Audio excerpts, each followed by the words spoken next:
Sunday. It's Sunday morning. I love mornings. The games are over, and we're breaking it all down. This is your Morning After podcast with all the insight and analysis on the Utes, Cougars, and Aggies. Presented by UCCU. Love where you bank. The Morning After podcast with Hans, Scotty, and Lloyd Cole begins right now. And he gave us an opportunity to come in here and show what we're made of. On 97.5, the KSL Sports Zone.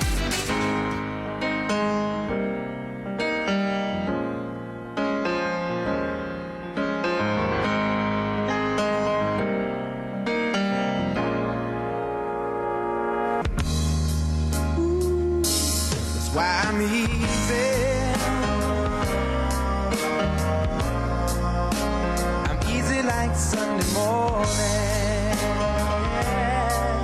All right, welcome on in. It's another edition of your Morning After podcast. Hans Olsen, Scott Gerard, Lloyd Cole.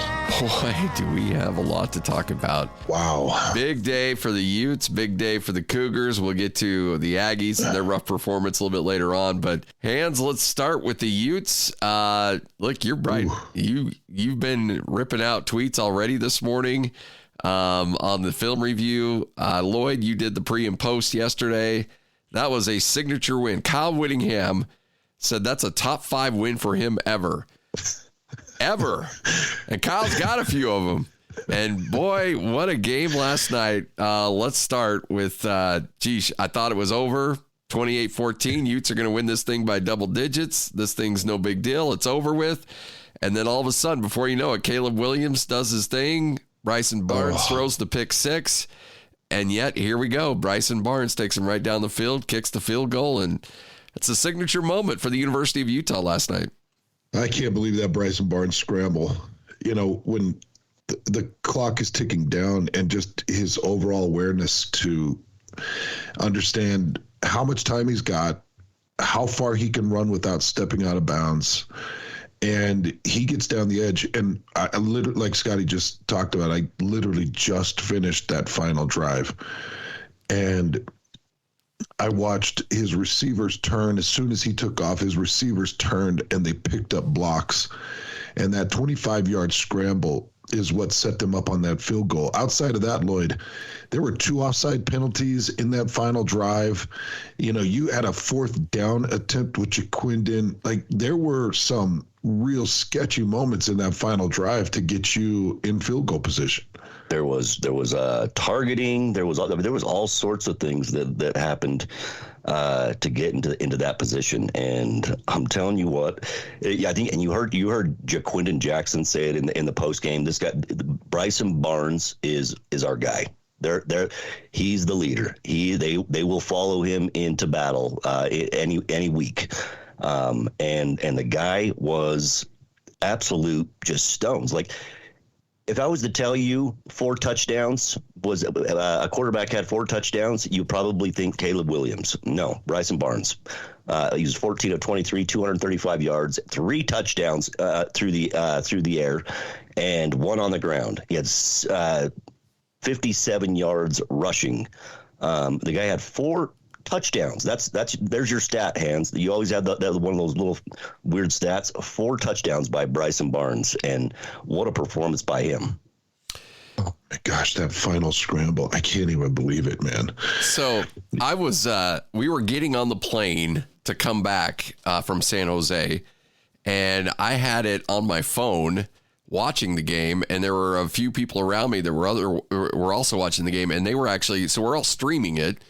And so you're watching it at different times, and I'm hearing somebody yell out, "Get out of bounds, get out of bounds, what are you doing?" And so I'm like, well, something's going on here. And so I'm about 20 seconds behind it, and I'm watching it as well. And then I see the same play, and I'm thinking, okay, well, he's going to get out of bounds. And he keeps going, and then he keeps going, and he keeps going. I'm like, oh my gosh, he's still got open field ahead of him.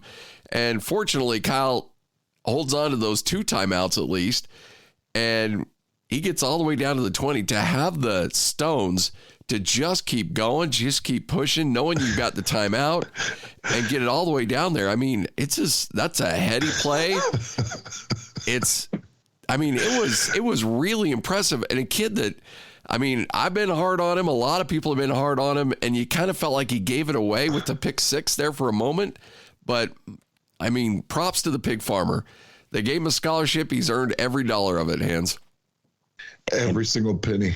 And Lloyd, I don't know about you, but how confident were you when Cole Becker stepped up for this field goal? What was it, a 38-yarder?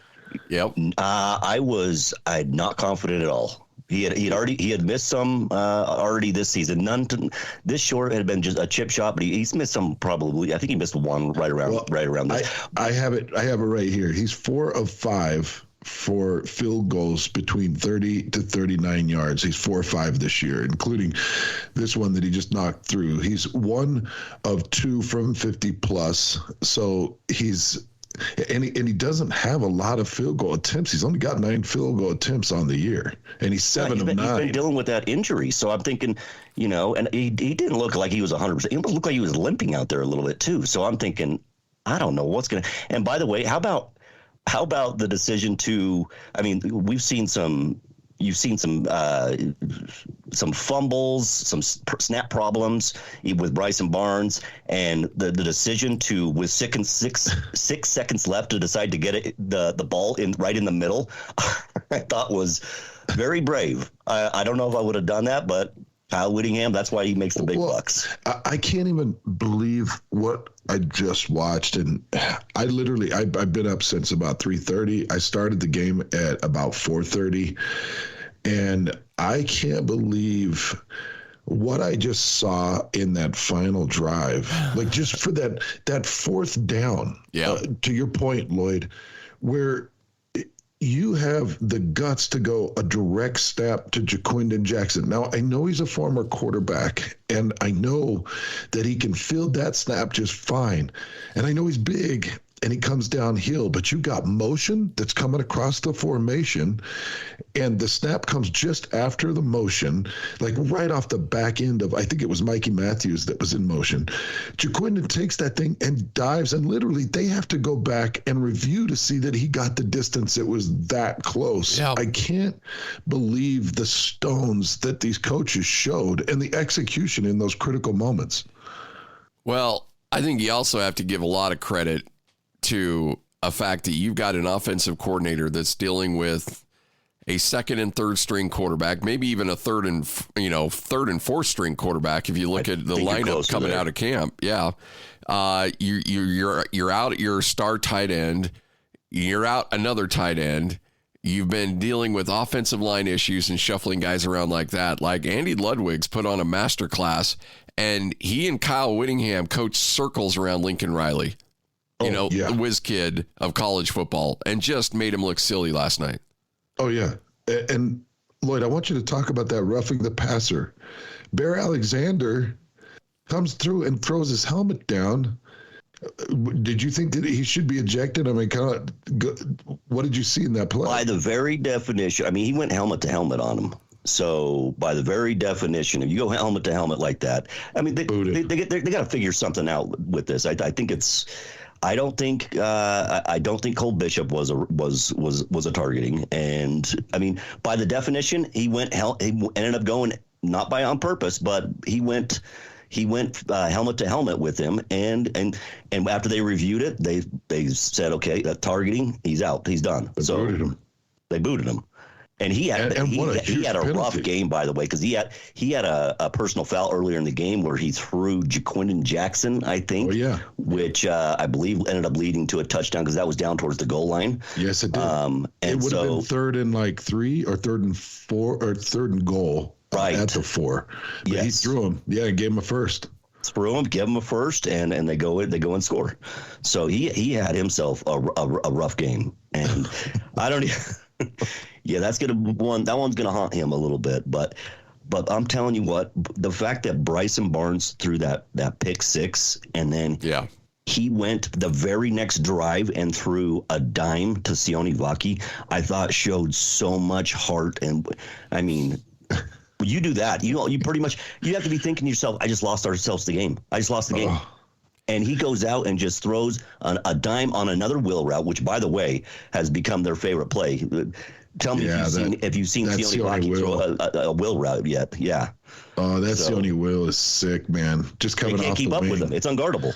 Yeah, and he just streaks down the side, and you can't hook up a linebacker with him. You got to exchange a safety to him, and if you exchange a safety, now you're going to open up that post, that deep post. You know, if you're running that wheel and you're throwing a deep post and you're forcing a safety to make a decision, you're screwed, because Bryson Barnes throws that pass well. You know, and I do want to highlight the Bryson Barnes pass to Landon King to start the second half. Bryson was under pressure and was scrambling backwards, kind of tumbling backwards, and releases that ball off the back heel as Landon King is breaking at the goal line and puts it right on the money. There was not a lot of wiggle room for that pass.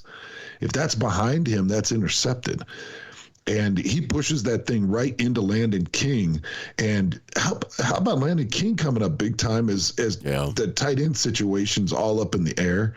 He's come up big time and pulled down that touchdown pass. Bryson Barnes deserves so much love and credit. You knew that there were going to be problems. Lloyd, you highlighted the fumble at the mesh point where he had to kind of fall back on it. You guys have talked about the pick six. You know, there were definite moments where you're like, oh, no. But what he did in crunch moments to, really push Utah to the win in this game, yeah, I think he's a legendary Utah name. I know that that's a little bit quick because Utah's got a lot of games to play, but this was a big win, Scotty. Yeah, no, I think I don't know how this season's going to end this year for the University of Utah, but considering the adversity that they've had, and by the way, after the game announcing that, yep, you know what, Cam Rising's out for the year, Keithy's out for the year, and I think that actually is a good thing. No, I mean, when I say a good thing, I mean, I think it's good to just settle the team and say, look, we're just going to put everything behind us at this point and just say, we're done. Like, this is the way we're going. This is Bryson Barnes' team right now. And Lloyd, you mentioned the comments in the postgame and said, okay, look, you know what? Bryson Barnes is the guy. We're going to sink or swim with this guy. And we're not going to have this Cam Rising, is he or isn't he intrigue going on anymore. And hopefully Cam gets completely healthy, and then Cam can, either go to the NFL or use his medical red shirt and have all of next season to put something together in the Big 12. And I hope it all works out for him. But as of right now, this is Bryson Barnes' team. He's put his fingerprints all over this thing, and they will sink or swim with him. And if he continues to play like he did last night, there's going to be a lot of swimming for this team. And it's his team, and if by chance he comes out and struggles, that just means they're going to get Sione Vaki more involved. They'll put a wrinkle that'll maybe take the ball out of his hands a little bit. They'll find something to do. But he is the starting quarterback. He's the guy. He's the leader of this offense now. And you talked about those guys, announcing that they're going to be done for the season. That they're done for the season. Cam Rising and Brant Keithy. Well, another one that's done for the season, and this one hurts. Lander Barton. He was in the second half was seen in a walking boot, and he's officially, it's looking like he's done for the season. So that is, I mean, that's an all Pac-12 player right there, defensive player. I mean, he was all freshman last year. He is not having Lander Barton out there is a real, but you know what? This somehow this Utah team is, we've talked about the depth of this defense, and they'll find somebody else. I have no doubt. Yeah, but that one, it hurts. I don't even know how you replace him. I don't either, but, you mentioned some guys are coming back. Like, watching Connor O'Toole back on the field was so much fun. Oh, man. He had so many big plays, whether it was pursuit plays, chasing things down from the backside, his big sack coming out of the half, or was it just before the half? Might have just been closing. I think it was to close the first half. He had a beautiful sack. Was he the one that forced the fumble? Let's see. No, or was that Van? That was Van Fillinger. That was Van. Van had himself a game. Yeah, Van forced that fumble out on the pursuit tackle on Marshawn Lloyd, and Cole Bishop picked that thing up. So, getting those guys back and getting them healthy, but, oh, man, come on. Why do the hits got to keep coming for Kyle? If this team was healthy, guys, we're talking about a Final Four team. If it was Cam and Brand. Absolutely. It's a Final Four team. You can't argue that. Like this team has. I mean, they're able to do. They have to go find Sione Vaki to come out and by the way, Sione Vaki had 200 yards of offense, over 200 yards. I mean that this leading tackler of theirs that's unbelievable on the defense. That's their offensive weapon, and I'm telling you, this team, if they didn't have all these injuries, I mean, the fact that they are 6-1 is, I don't even know how it's possible. Yeah. I don't know how they're 6-1, but yet they are. Here we are. Kyle Whittingham said before the season it's his best team he's ever had, most talented team he's ever had, and you can't argue that right now. I mean, if you have a healthy Keithy, if you have a healthy Cam Rising, if you got a healthy defense from start to finish, and yeah, I mean, there's no doubt this team is a college football playoff caliber team, roster-wise, depth-wise. And unfortunately, it's a bummer to see it. But who knows? Maybe they run the table and they do challenge that. You win, you beat Oregon, you beat Washington, you're going to have that chance. That's a tough ask against those two teams. Yeah. But hey, we talked about the big three. You're 1 for 1 right now. Now you got the other two coming up. Kyle Whittingham, by the way, was on his post game. Oh, yeah. He was on fire. He says the line of the day is they have a Heisman Trophy winner. We have a pig farmer.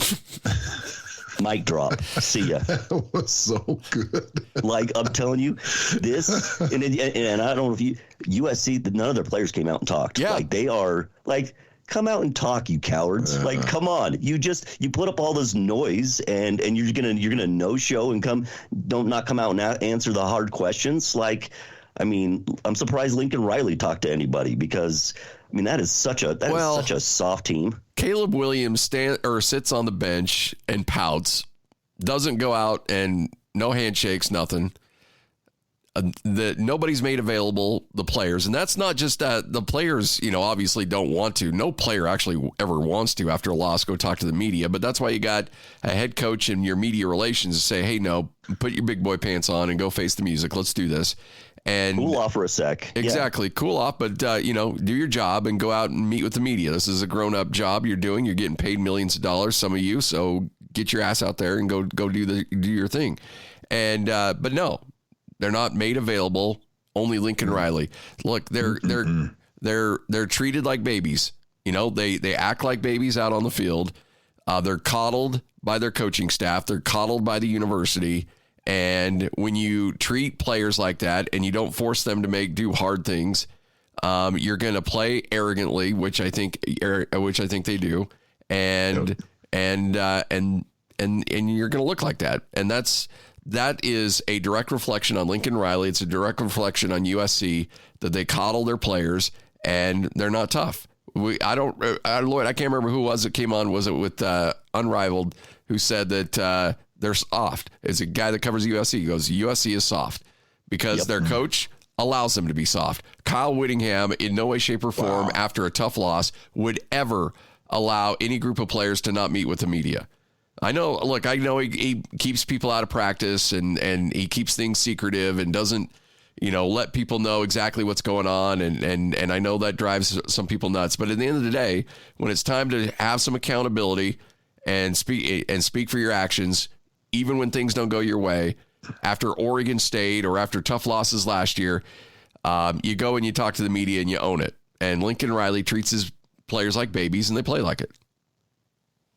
Oh man, it actually reflects in that kind of crunch minute where Utah gets that ball back and you get that 15-yarder and you give up the rushing lane where Barnes takes off. And I know Utah had some mistakes in there too with some offside penalties false start penalties, but there were so many moments where they didn't answer the call. Caleb Williams doesn't throw a single touchdown pass. And I know he'd hit that nice deep ball for 50 some odd yards that set up one of their 2 touchdowns in the first half of that game. But it's like it really did present itself when the game was on the line. Because let's not forget, man, that was in the Coliseum. And you saw it, like the crowd showed up for this one. Like they were starting to believe and they showed up. And that was a difficult environment. But yeah, you're right, Scotty. I think some of that toughness showed there in the final parts. And on the other end, it showed for Kyle Whittingham's team. They really do reflect who he is. Yeah. All right, let's shift gears. Utah with a huge win. Now BYU, probably one of their most complete games yesterday. Still not perfect, and I have not had a chance to go back and watch the film on this one yet. I got in about 3 a.m. last night from San Jose. But, Hans, you had the call on this one. Let's talk about it. BYU gets the running game, 150, 149 yards. We'll take it. I mean, it's been a while since they've got the running game going, and finally it looked like it started to click a little bit last night. I was a pig in mud, Scotty. I was, Lloyd. I'm telling you, like the first couple drives, and I'm watching the trenches on both sides do their work, and they both had tough tasks. Really, the trench. I thought Texas Tech had some really good players up front. Jalen Hutchings, they call him Jay Boogie. He is a fantastic defensive tackle. He's an NFL D tackle, and he was playing nose, and then he would switch over to a 2 to 3 technique, and he was head up on Connor Pay, and Connor Pay worked him. And Waylon Lapuaho had a really good game, Scotty. And Paul Maile rebounded from that TCU game because, you guys heard me get after Paul Maile after that TCU game. He struggled. He missed some tackles. But against Texas Tech, they sealed him up, and they won on the offensive trench. Then on the other side, Naisa Mahe, guy that we just haven't talked a lot about this year, he owned that Texas Tech offensive front. He was just right there in the middle and just working them all night. So was Jackson Cravens. I just thought Naisa Mahe did a little bit more plugging. And then I gave the game ball, even though Eddie Heckard recovered a fumble in the end zone for a touchdown, and then Eddie Heckard got a Crew Wakely tip. Crew Wakely, the sixth string safety to start the season, and is now starting for this BYU defense, shifted over on a beautiful defensive read all the way across the field to get into a passing lane and batted the ball. I talked to him in the postgame, by the way, and he said, we just knew this quarterback was young. He really does show with his eyes. I saw his eyes move. I went and read to the lane, and he batted this thing up, and Heckard came down with it. They did great. I gave the ball to Tyler Batty, the game ball and the game MVP. Tyler Batty was ornery. He played angry. And guys, I think it was about the midway point in this game, there was an extra point attempt, and Tyler was pushing to try to get in there and block it. But one of the Texas Tech linemen actually grabs him, kind of shoves his shoulder. He turns. Actually, he's the tight end. He's the Texas Tech tight end, and he spits in Batty's face, and it just goes all across the forehead. And you see Batty shake his head what? And you could see it, and the ref saw it, and Batty pulled the ref, and the ref immediately ejects this guy, gets him out of there. And from that point on, Batty was just breaking people in half. He was out there on punt covers, 2 punt covers. 1 punt cover, he came down and blew this guy up onto his own sideline. The second punt cover, he came down. He hit this dude so hard the guy didn't have any choice but to let go of the ball. Caused a fumble. Ryan Rico, the punter, picks it up. And Batty ends up just destroying the game from a special teams aspect, from a defensive line aspect. He controlled the edge, and I just thought he was special. And then, hey, how about this, guys? This is disgusting, and I would love this podcast and this moment to go viral. I actually talked to an assistant that told me the details on what happened in the handshake line. So Tyler Batty was going through the handshake line, and I guess one of the Texas Tech linemen had been badgering Batty on social media and doing just a lot of shady things on social media. And Tyler was just going to go up and kind of squash things, and was like, hey, because Tyler won, and it's like, hey, it's my field. We just beat you, and we beat you soundly. Go on. He didn't want to make a mess, so he's like, hey, man, good game. the guy at first, I guess, was like, oh, yeah, well. And then he's like, no, whatever. And he turned and starts MFing Tyler Batty and then spits in his face. Oh, he got it twice? Tyler Batty got spit in his face twice by these Texas Tech morons. Don't do that. Yeah, it's like, what? Wait a second. Isn't there an unspoken rule here, guys? You don't spit in people's face. What's going on in Lubbock? Yeesh, man. Is that a thing? Who's running that team? I know who wouldn't stand for that. Wells wouldn't put up with that nonsense. Nope, not one bit. What? Tell me that one. I can't remember. No, I'm just saying Matt Wells is coaching that team. That's not happening. Oh, yeah. Heck no. No, guys, they spit in his face twice.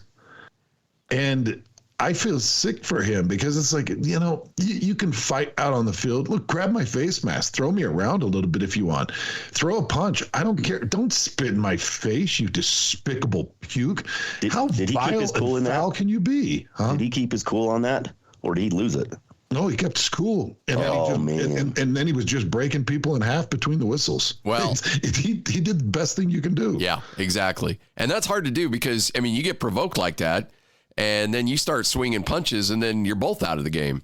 And to be able to keep your cool and say, no, you know what, I'm going to go out there and I'm going to prove it out on the field and go out and get it done and completely change the aspect of the game in a bunch of different ways like he did last night. Props to him and props to him holding his composure in the post game too, because you're shaking hands. You got a lot of people around you, and then you start swinging, and then you got everybody involved at that point. That could have been a complete chaos had things really escalated in the post game. But geez, Hans, I mean, look, you played. It pisses me off. You played in the late '90s. In college football, and it was, there weren't a lot of camera angles. It could have been the old Wild West, and even that didn't happen back then, right? No, it didn't. I got spit in my face one time in my 20 years of football, and it was in one of those Senior Bowl games, and it was an Ohio State player, and he had thrown some racial comments at me. He called me a cracker, and it was just battle back and forth. And that's the one I've told the story where I said, why are you saying mean things like that? I haven't called you any names. I just was doing this dumb act, and the dude spit right in my face. And I remember I took my hand up under my face mask, and I just wiped it off of my face. Ooh. And I just looked at my hand, and I looked at him, and I said, oh, thanks. Because what are you going to do? So you're going to start a big fight, a brawl in a Senior Bowl? Because a lot of times, and back in the 90s, a lot of times nobody would see it. Cameras wouldn't see it. Officials wouldn't see it. Other teammates, players wouldn't see it. So it was your word against his. And you start this big brawl, and you're fighting in a Senior Bowl. And NFL scouts are like, well, what's his problem? He got a temper issue. It is such a catch when somebody spits in your face, because the only fair thing to do when somebody spits in your face is beat them unconscious. And I'm not kidding about that. Like, that is assault. You spit in somebody's face, that's assault. You deserve to have your ass beat so bad that you don't wake up the next morning. You don't spit in people's face. Yeah. It's ridiculous to me, man. And it happened twice by Texas Tech players. Something better be done. And I'm hoping that BYU sends out some type of notification to Texas Tech, like, hey, if you're going to bring those dudes around that are spitting, we're not playing that game. You're not spitting in the player's face next time you play this team. If it was the other way around, they would be blasting BYU about this. Yeah. No matter what it was. Oh, Lloyd, come on. They would be blasting BYU for this. From every angle. In fact, I wouldn't be surprised if it hit national headlines. Yeah. Yep.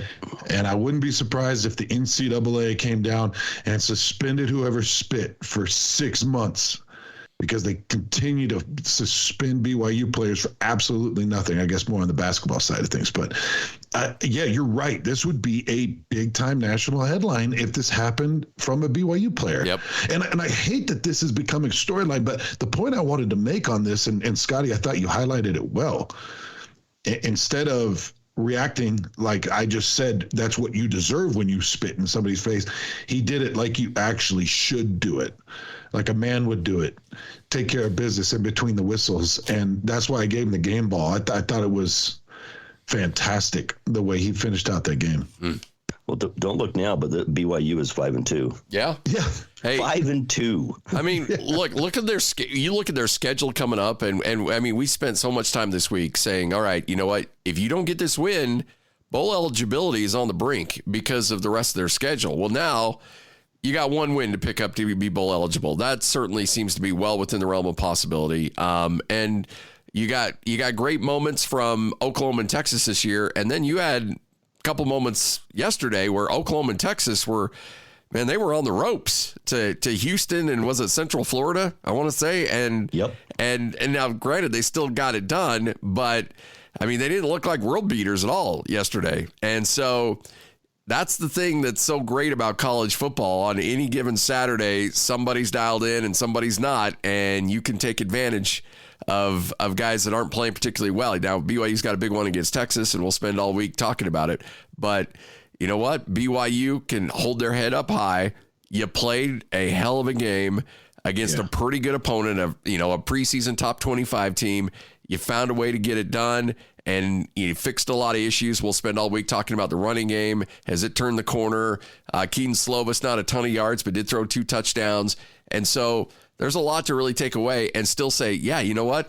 We beat Texas Tech. We beat them soundly. And yet there's still a lot of things you can improve on to be an even better team to win maybe 7-8 games this year. So props to BYU. Big win yesterday. And we'll spend a whole lot of time this week with the show beginning tomorrow at noon getting this thing ready. All right. It was. Sorry, go ahead. Really quick, just to wrap that up, Scotty, I just wanted to mention that it's not that I stood in defense of Aaron Roderick. It's just that I continue to remind people that he's had great offenses and he's put 2 quarterbacks in the NFL. And at some point, it should present itself. Keaton Slovis looked much more settled in the pocket.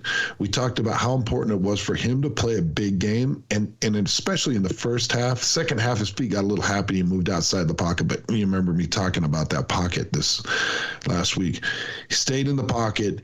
He delivered a lot of good balls, and it looked good. The other thing is Aiden Robbins being back for BYU and being healthy made a huge difference. I know he didn't exactly rack it up per carry, but he had some really big bone-crushing runs that showed that maybe BYU can be more consistent with this team. And then I'll also tell you, Quinn Ewers, the Texas quarterback, left that game in the fourth quarter in a sling.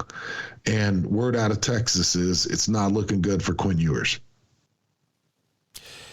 Is the Manning kid going to make a debut against BYU? Is the Manning era? Is he? They didn't put him in. Against Houston. Really? I haven't had a chance to see the game, so he's not even second string, huh? No, they put in this Malik Murphy. Oh, geez. And Malik Murphy came in and went 1 of 2 and finished the game out. He's kind of a dual threat freshman quarterback out of Inglewood, California. Was that late in the game that he went? Yeah, it's late. It was in the fourth quarter. This kid, I was just watching it. He's huge, 6'5", 6'6", 240 pounds, and he moves well. So if you're taking on Malik Murphy, it's going to be another interesting test for BYU. All right. Finally, Utah State and San Jose State. Aggies had won 10 in a row, hands against San Jose State going into last night. 10 in a row against the Spartans. San Jose jumps out to a 14-0 lead right out of the gate, and you're thinking, okay, here we go, because Utah State in the second quarter ties it up, 14-all. And you're thinking, okay, this is another Utah State game. They'll start to pull away in the third and fourth quarter, but no. It's San Jose State dominating the second half. And winning the game 42-21. And outside of Air Force, I have not seen Utah State get dominated on the line of scrimmage on both the offense and defensive lines like I saw last night. Just complete and utter domination. And there's going to be a lot of people that are going to look at the decision to go with McCae Hillstead over Cooper Legas and say, well, that was the wrong decision to make.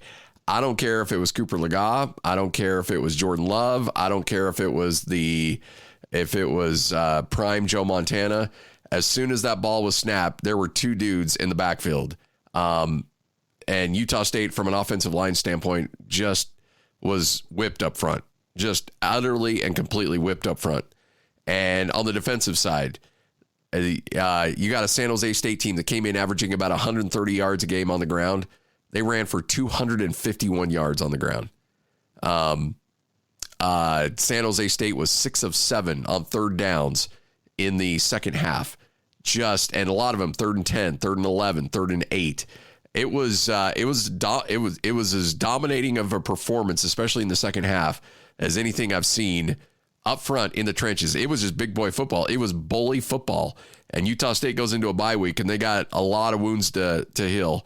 And they've been decimated with injuries on that offensive line, and they're plugging dudes in, and the dudes that are in aren't healthy, and they're not, they're having a rough go of it. Defensive line, they've just been overmatched. And Utah State now 3-5, and they've got to win 3 out of 4 to end the season to find a way to get to bowl eligibility. And it's going to be tough to do. It certainly is doable. They don't have the toughest of schedules remaining. But one of those games we looked at that said it wasn't the most toughest of games was San Jose State, and they just got whooped, Hans. It was rough to watch. I know you haven't had a chance to go back and look at this film yet, but it was a rough night to watch for sure.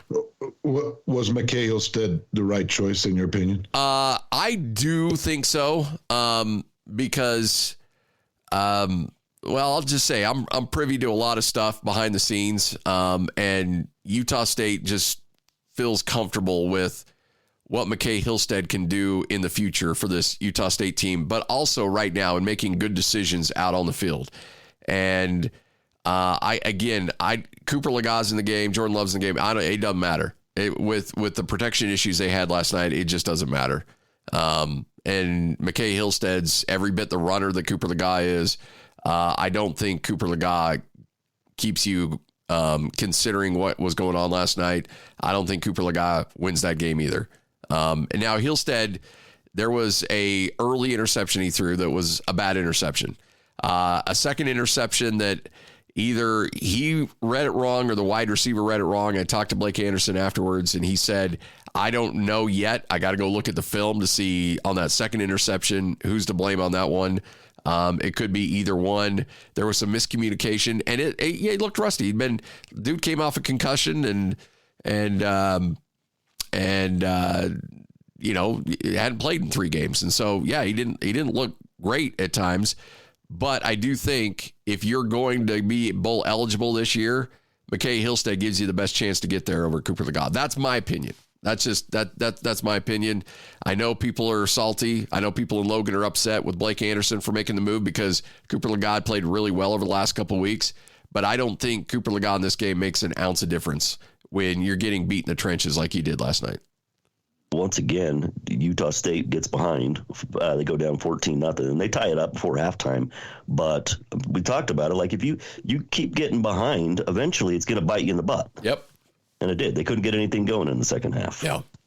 It was rough to watch, and they need that bye week. Unfortunately, it's coming up for them because they got to get that offensive line healthy. And they've never, outside of the early part of the season, they just have not been healthy at all this year. And they've been able to duct tape and baling twine the thing a lot this year, and yet last night it caught up with them. And I think last night was also a night where they just couldn't get after the quarterback. They couldn't stop the run. And for the first time outside of that Air Force game, you really felt like, oh boy, the loss of, 3 great defensive linemen, the loss of an elite linebacker, the loss of a couple guys in the back end, the transfer portal issues that they faced in the offseason. Last night was the one where you really looked at like, you know what, you lost your 5 best defensive players and you lost a 6th one to injury on the very first play of the season.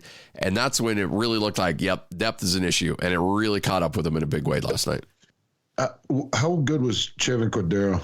Yeah, well, he's good, but he didn't have to be good last night. Like, he only threw for 119 yards. And I know he threw for 3 touchdowns, but they were, within the 5-yard line, because they were running the ball so well. They ran a couple play actions where all he had to do was just dump it down to a guy coming out of the backfield for easy scores. Like, Cordero's a great player, but Cordero didn't need to be great last night because he had the easiest job on the planet. It was just handoff, handoff, handoff. Now, he had 2 big scrambles. He converted 2 3rd and 11s with his feet because he's just an elite runner.